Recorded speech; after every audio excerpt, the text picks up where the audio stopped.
Hello friends, want to unlock the Spotify for Artists profile and get that blue verification checkmark. So if you're distributing music with LANDR, claiming your artist profile is fast, easy, and comes with exclusive features. So firstly, step number one is going to be uploading your track or album through LANDR distribution. Spotify typically processes it within 2 business days and creates your artist profile once live.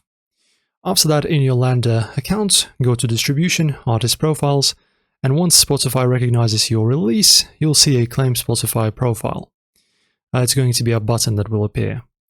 Click that button, it redirects you to Spotify for Artists. Log in, then follow the verification prompts. This instantly adds the blue checkmark to your profile.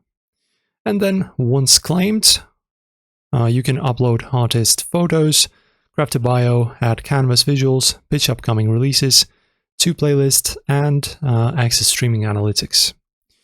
So that's how it's done. Claiming your Spotify artist profile via LANDR is quick and comes with a bunch of perks.